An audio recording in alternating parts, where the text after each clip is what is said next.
struggling with prop firms?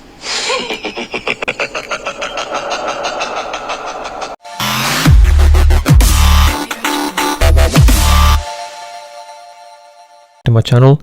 Today we're going to be speaking about swing trading strategies, and if you're here, obviously that means you're struggling with your swing strategy, or you're looking for a new one, or you're just seeing the opportunities. You heard about swing trading and you don't know exactly which one to go with, so you're definitely at the right place. Stick along, because this is going to be part of a 7 or 8 video series going over different swing strategies, because there's not only one. So definitely check the videos out. I upload one every single day.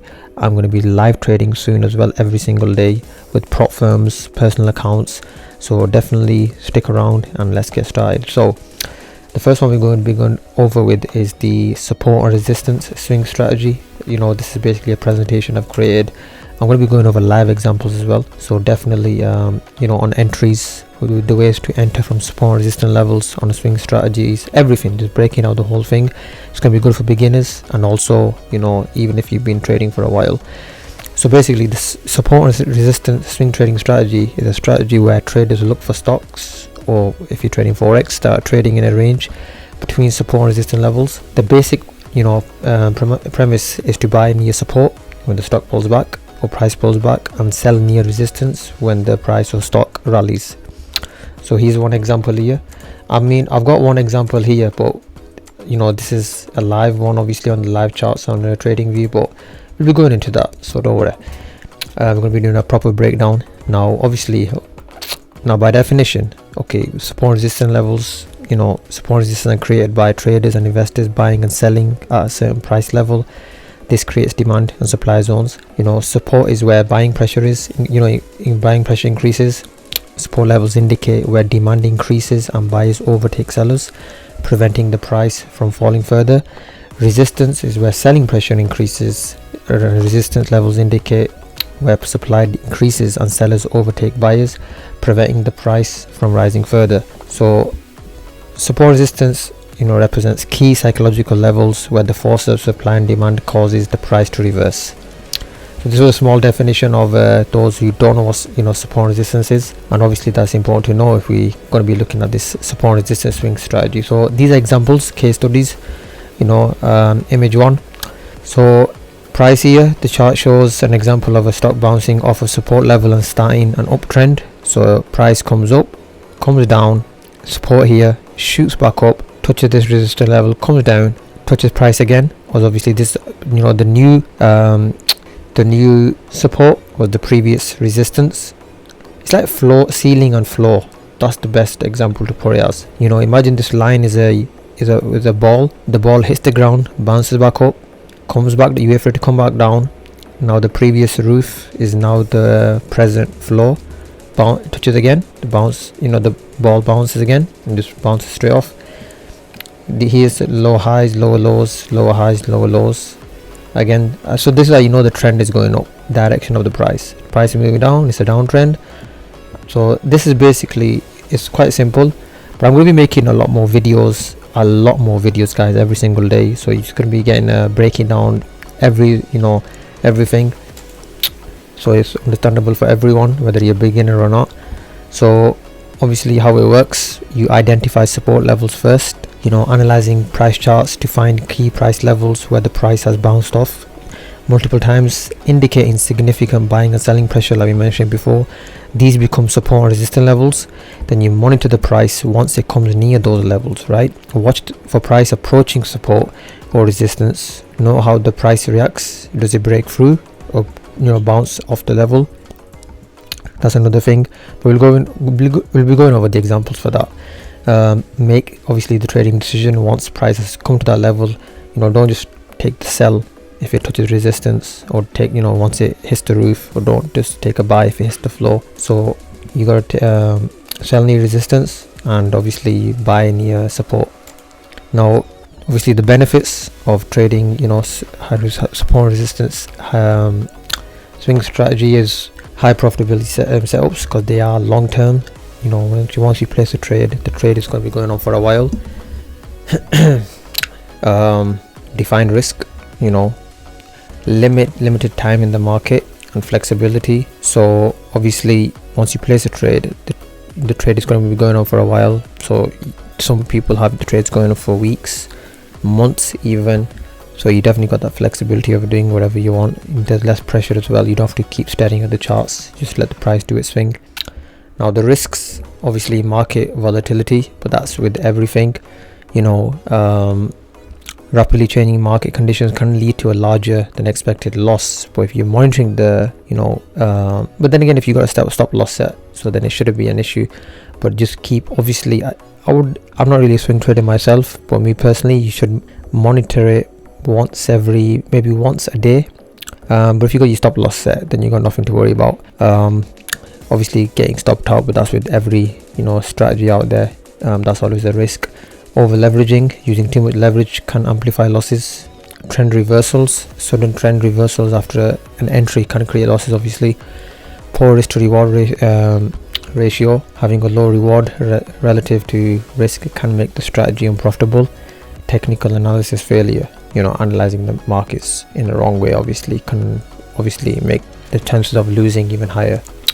Now time frames, the time frames that are mostly used for entries are the 30-minute and the 1 hour, and the, you know, used for analysis is 4 hours, 1 day, weekly, monthly. Now that's what are mostly used for the analysis. So let's just go to the example here. This is a 4-hour time frame, guys, I'm looking at. So each candle is a 4-hour candle. After every 4 hours, one candle is imprinted. So if you look at this example here, right, so now obviously I don't use any indicators, I've just got it for example. So I mean, you have support resistance level indicators too. Me personally, guys, I would recommend these. I would definitely say you gotta do naked price action. You know, trust me, it'll suit you better, it'll serve you better. So price, you know, came up, created a support here, shot back up. So even if I was to, so what this, let's color this black, right? Okay, little bit of a breakout here, came to retest this support level, shot back up. Now here, as soon as price came back here, now that doesn't mean, you know, now if we just go back in replay, now this doesn't mean you take a, you know, buy straight away just because price, this was support. Let's break it down even more, go to the 1 hour time frame. Why would we not take a buy from here? Look at these candles, they're all bearish, they just broke through. Remember, we always wait for a candle to close first. If you was going to take a buy here, we wait for a bullish candle, then we take the trade, but that never happened. So now what the chances of happening are, I'm going to keep it very simple, this guys, price coming back up, maybe to retest this support. Now I might serve as a resistance level, so we'll wait for price. See, so if we had my strategy is a 1 to 10, guys. So let's just say even if it was above this wiki, previous to high of this wiki here, I'll go for a 1 to 3. There, see, price came up, go on the 30-minute for an entry, price came up. Now obviously you might be thinking, well, you know, by the time price, obviously it's already done its move, you know, by the time if we're waiting for a sell close, candle close. But let's keep breaking it down then. Here we have a doji candle formed here, meaning, you know, the price, the buyers and sellers both, you know, there's a lot of pressure from both sides. Price doesn't really know where to push higher or push lower. Let's break it down a bit more. Let's see. Now look at this, guys, look at this. Normally people offer, you know, show this kind of stuff in it, you know, in their education, but I'm showing you all here because I'm not giving any education, I mean selling any courses or giving any signals. So just 1 minute, right? You see this bearish candle here, that is the first signal that price may, not 100%, may just tank here. Not only that, you see this, the low of this candle, it broke the previous low candle low. So that means this selling pressure is stronger than this, that the buyers are losing strength. Now obviously this is the factor that go into this, but I'm just keeping it as simple as possible. So if you was to just keeping this nice and simple trade, don't want to stop loss too big, this would even give you, look at this, this doesn't happen all the time though. So I just quickly scroll back here. Alright, let me just bring a new one up. I know it's taking a bit of time, this, but for those who are learning to, you know, to do swing trading like this, upon this,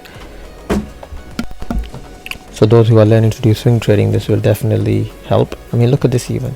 Look at this, a 1 to 15, a 1 to 15 guys. Look at that, nice 1 to 14. And if you're going to use it to use a passive prop firm, which we normally need 8%, let's just say even if we made the stop loss even bigger, right? Let's just say we made it 50 pips.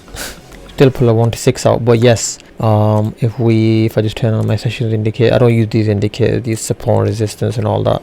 Just using it for examples. Obviously I was going to use an example for this, but that's in 1 day, 6% on a 50. Look at that. So obviously that's an example for you there, you know what I mean? So let's see if once it plays. So after it broke out, right? So now if you look, when price broke through and it come back down, now it's using as a support and it shot back up. So now we have the next resistance level here. Why is that a resistance level? Well, look at this, look at that. Remember, floor, now ceiling. Now we're going to see, does it act like a ceiling again? And it did. And once price came up here, so we could have got a bit of maybe a 1 to 4, 1 to 5 maybe. And then again, look at that. This is something, obviously, look, price reacted perfectly. You grab this again, a 1 to 11, perfect. And look how it just perfectly just keeps bouncing off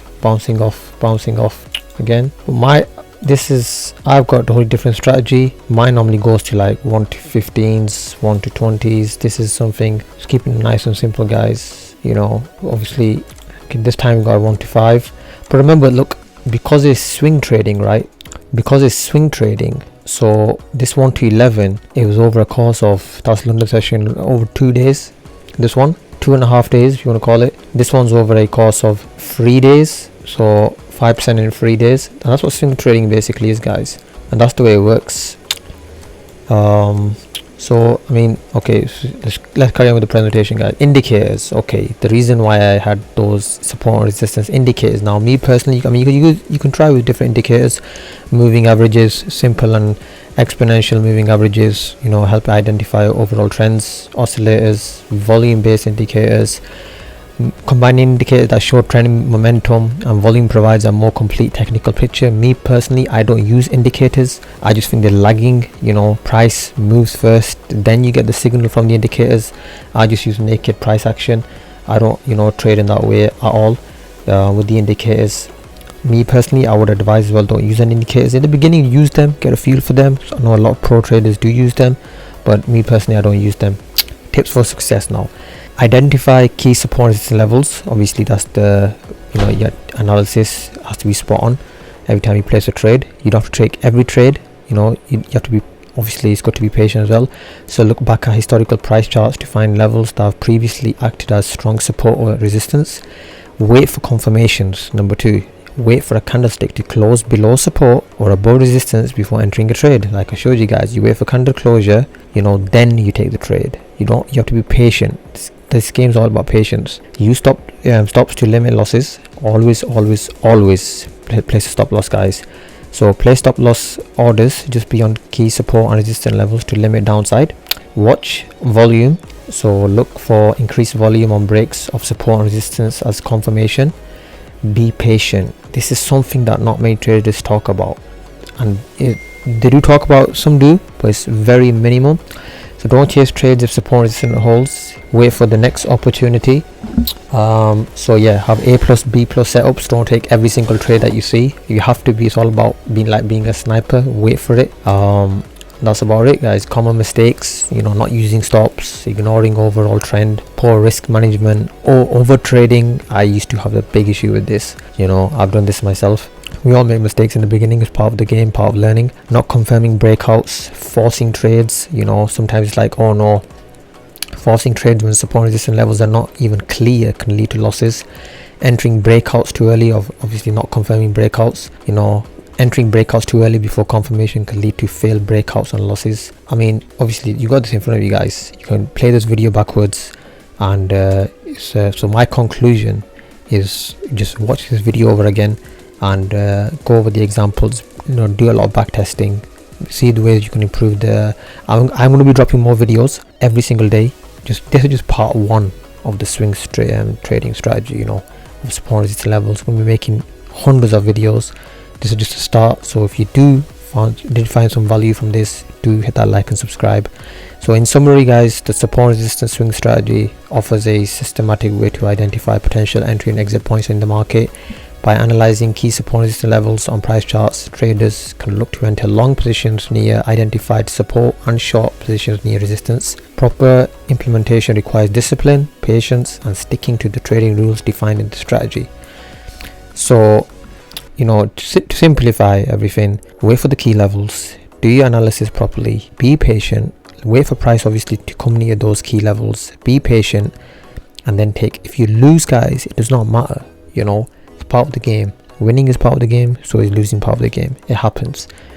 Hope you found some value from this. Don't forget to hit that like and subscribe. Take care guys, and I'm out.